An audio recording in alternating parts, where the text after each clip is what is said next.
দেখেন, সম্প্রতি ফিলিস্তিনের গাজার এক শরণার্থী শিবিরের একটা ছবি ফেসবুকে ভাইরাল হয়েছে, আপনারা হয়তো অনেকে দেখেছেন, যে ফিলিস্তিনি এক মহিলার সামনে হাইওয়ানগুলো, পশুগুলো, কুকুরগুলো আরেকটা কুকুর লেলিয়ে দিয়েছিল। সেই মহিলা, আমার মায়ের নাম, সেই বোনের নাম হচ্ছে দাউলাত আল তানানি। আমাকে জোর করে বাড়ি থেকে বের করতে চেয়েছিল। ইসরায়েলিরা আমার উপর কুকুর লেলিয়ে দিল।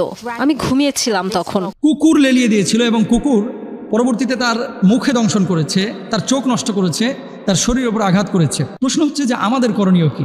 আজকে যদি আপনার মাকে করতো, আপনি কি করতেন? ইদানিং জিহাদের যে বিষয়টা, মানে নামাজ পড়া ফরজ, রোজা করা ফরজ, আমরা প্রত্যেকেই জানি, কিন্তু জিহাদ যে ইসলামী শরিয়ায় ফরজ, স্থান ভেদে কাল ভেদে এটার যে বিধান আল্লাহ সুবহানাহু ওয়া তাআলা পবিত্র কুরআনুল কারিমে দিয়েছেন, সে বিষয়টা কিন্তু আমরা ভুলে গেছি। দেখেন, সম্প্রতি ফিলিস্তিনের গাজার এক শরণার্থী শিবিরের একটা ছবি ফেসবুকে ভাইরাল হয়েছে, আপনারা হয়তো অনেকে দেখেছেন। আপনারা অনেক সময় এমন কথা বলে থাকেন যে এই সমসাময়িক ইস্যুগুলো নিয়ে আলেম ওলামার কথা বলার দরকার কি, বা সওয়াল জবাব আকারে এটা শ্রোতাদের সামনে, মুসল্লিদের সামনে পেশ করার দরকারটা কি?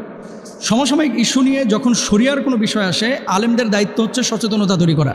কারণ কি, আলেমরা একসময় এই সমস্ত বিষয় নিয়ে ভাবতো না, কথা বলতো না, আলোচনা করতো না, বিধায় কিন্তু ওই ফাঁকা মাঠে গোল দেওয়ার সুযোগ নিয়েছিল বাম রাম ছাগলগুলা। একসময় কিন্তু আলেম ওলামা এই ধরনের বিষয়গুলো নিয়ে কোনো আলোচনা করতো না। ইমান নিয়ে কথা বলতেছে, 52 জমা কেটে গেছে। পেশাব পায়খানার সুন্নাহ তরিকা নিয়ে কথা বলেছে, 2 জুমা 5 জমা কেটে গেছে। কিন্তু এখন আমরা কেন কথাগুলো বলি? যাতে করে আমাদের তরুণ সমাজ, যারা যুব সমাজ, সোশ্যাল মাধ্যমে যারা অ্যাক্টিভ, তাদের কাছে যেন ভুল মেসেজ বা ইনফরমেশন না যায়। সোশ্যাল মাধ্যমে যে ছবিটা ভাইরাল হয়েছিল, আপনারা অনেকে দেখেছেন, যে ফিলিস্তিনি এক মহিলার সামনে ইসরায়েলি হাইওয়ানগুলো, ইসরায়েলি পশুগুলো, কুকুরগুলো আরেকটা কুকুর লেলিয়ে দিয়েছিল। সেই মহিলা, আমার মায়ের নাম, সেই বোনের নাম হচ্ছে দাউলাত আল তানানি। এই দাউলাত আল তানানি শরণার্থী শিবিরে তিনি ছিলেন। তো দাউলাত আল তানানির মানে সামনে কুকুর লেলিয়ে দিয়েছিল সে এলাকা, তিনি ছাড়ছিলেন না বলে। আপনাকে একটা কথা বলি, আপনার যেটা মাতৃভূমি, আপনার যেটা জন্মভূমি, আপনার যেটা আবাসভূমি, যেখানে আপনি বড় হয়েছেন, যেখানকার মাটির গন্ধ শুনে আপনার শৈশব কেটেছে, যেখানকার পানির স্বাদ আপনি পেয়েছেন, যে এলাকার ঘাসের গন্ধ আপনি পেয়েছেন, যে এলাকার শিশির ভিজা সকালে আপনি আপনার পা দিয়ে স্পর্শ করেছেন, যে এলাকার মানে আপনার মাঠ ঘাট সব কিছু আপনার চেনা, খুব সহজে কিন্তু আপনি সেই এলাকা ছাড়বেন না, বড় কোনো প্রয়োজন না হলে। দাউলাত আল তানানিকে তারা বলেছিল যে সেখান থেকে সরে যেতে। আমি যতটুকু পড়াশোনা করে জানলাম আর কি, কিন্তু তিনি ছাড়তে রাজি হন নাই সেই এলাকা। পরে কুকুর লেলিয়ে দিয়েছিল এবং কুকুর পরবর্তীতে তার মুখে দংশন করেছে, তার চোখ নষ্ট করেছে, তার শরীরের উপর আঘাত করেছে। পরবর্তী যে সিচুয়েশনটা, তিনি হসপিটালে ভর্তি হয়েছেন, চিকিৎসা নিয়েছেন, এবং আরবের অনেক সাইট দেখলাম যে এটাকে খুব ফলাও করে এই বিষয়টাকে প্রকাশ করেছে। প্রশ্ন হচ্ছে যে আমাদের করণীয় কি? আজকে যদি আপনার মাকে করতো, আপনি কি করতেন? আজকে যদি আপনার অন্তঃসত্ত্বা বোনকে করতো, আজকে যদি আপনার কলিজার টুকরা মেয়েকে করতো, আপনি কি করতেন? আপনি কি চুপ করে বসে থাকতেন?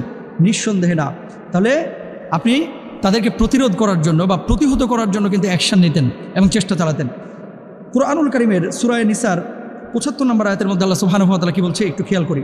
আল্লাহ সুবহানাহু ওয়া তাআলা বলছেন, ওমা লাকুম লা তুকাতিলুনা ফি সাবিলিল্লাহ ওয়াল মুস্তাদআফিনা মিনার রিজালি ওয়ান নিসাই ওয়াল উলদানিল্লাযিনা ইয়াকুলুনা রব্বানা আখরিজনা মিন হাযিহিল ক্বরিয়াতিয যালিমি আহলুহা ওয়াজআল লানা মিন লাদুনকা ওয়ালিয়্যা ওয়াজআল লানা মিন লাদুনকা নাসীরা। আল্লাহ সুবহানাহু ওয়া তাআলা বলছেন, তোমাদের কি হয়েছে? তোমরা আল্লাহর পথে যুদ্ধ করছো না, অথচ নারী পুরুষ এবং শিশুদের মধ্যে যারা দুর্বল তারা বলে, হে আমাদের রব, আমাদেরকে অত্যাচারী এবং এই নগর হতে নিষ্কৃতি দেন এবং স্বীয় সন্নিধান হতে আমাদের পৃষ্ঠপোষক এবং নিজের নিকট হতে আমাদের জন্য সাহায্যকারী প্রেরণ করেন। তার মানে নারীরা পুরুষরা সবাই নিষ্কৃতি চান।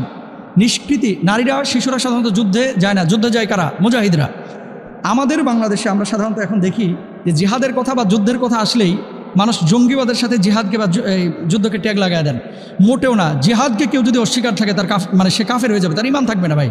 জিহাদকে কেউ যদি অস্বীকার করে তার ইমান থাকবে না, সে কাফের হয়ে যাবে। স্বাধীনতার জন্য এদেশের মানুষ কি মুক্তিযুদ্ধ করে নাই? করেছে। ইসলাম কায়েমের জন্য আবু বকর, ওমর, ওসমানের মতো সাহাবীরা রাদিয়াল্লাহু তাআলা আনহুম, তারা কি যুদ্ধ করেন নাই? করেছেন। আল্লাহ রাসূল সাল্লাল্লাহু আলাইহি ওয়াসাল্লাম কি সশরীরে যুদ্ধে অংশগ্রহণ করেন নাই? আপনি বলবেন করেছেন। তো নবীজি যে কাজ করলো, সাহাবীরা যে কাজ করলো, তাবেঈনরা তাবেঈনরা যে কাজ করলো, আমাদের বাংলাদেশের মুক্তিযোদ্ধারা দেশ স্বাধীনের জন্য যে কাজ করলো, সেই কাজটাকে এখন কিছু কিছু বাম রাম সুশীল বুদ্ধিজীবীরা এটাকে জিহাদটাকে জঙ্গিবাদের সাথে মিলিয়ে দেয়। আল্লাহ রাসূল সাল্লাল্লাহু আলাইহি ওয়াসাল্লাম বলেছেন, কোনো ব্যক্তি এমন অবস্থায় মারা গেল যে তার হৃদয়ের মধ্যে জিহাদের বা যুদ্ধের কোনো তামান্না ছিল না, ময়দানে কোনোদিন অংশগ্রহণ করে নাই, সে মুনাফিক হয়ে মরল। তার মানে কি, কখনো যদি সিচুয়েশন তৈরি হয় তাহলে আপনাকে কিন্তু অংশগ্রহণ করতে হবে, তবে পাক্ষিকভাবে আপনি এককভাবে যুদ্ধে অংশগ্রহণ করতে পারবেন না, এটার অনুমতি লাগবে।